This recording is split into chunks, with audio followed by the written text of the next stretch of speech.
Hi everybody, welcome to ePrime for this evening. I'm Daedran. Chronixx pens heartfelt message following his return to the Jamaican stage at Lost in Time Festival.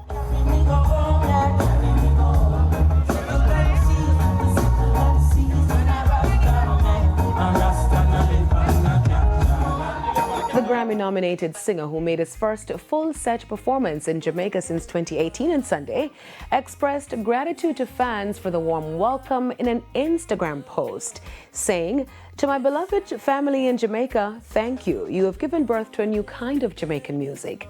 He continued, "And to my brethren, protege, and his honorable family, keep on rising to the top, legend. To all the great artists of Jamaica, you are my biggest inspiration when it comes to music. Thank you." Creator of Lost in Time Festival, Protege, responded saying, "Give thanks, my lad, inspiration."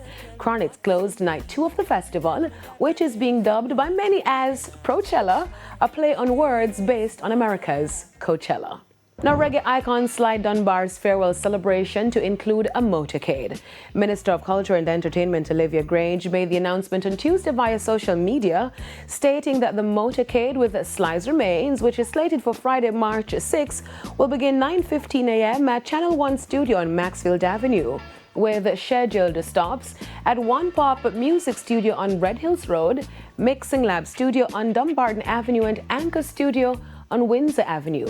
Additionally, there will be public viewing of the musician's remains on Friday at the National Indoor Sports Center beginning 11 a.m. The funeral service will be held on Saturday, March 7 at the Cathedral of the Most Holy Trinity on George Headley Drive in Kingston, starting 9:30 a.m. Minister Grange said the activities will enable members of the public to pay their respects to Sly Dunbar, whom she described as one of the best drummers the world has ever seen. Lowell Fillmore, Sly Dunbar, drummer extraordinaire and co-founder of the revolutionary Taxi Records label, passed away in January at the age of 73. Now, on the international scene, Selena Gomez sparks online chatter after kissing her husband, Benny Blanco's foot, following a viral Dirty Souls incident.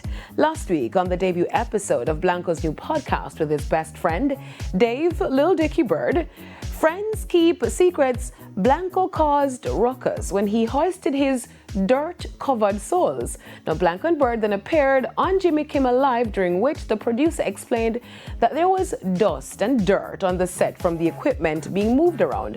Gomez dropped by the podcast for its second episode on Tuesday, where she allowed the team to go through her DMs and spoke about mental health, the couple's wedding last year, and their future plans for children, before shocking viewers by leaning over and kissing Blanco's feet.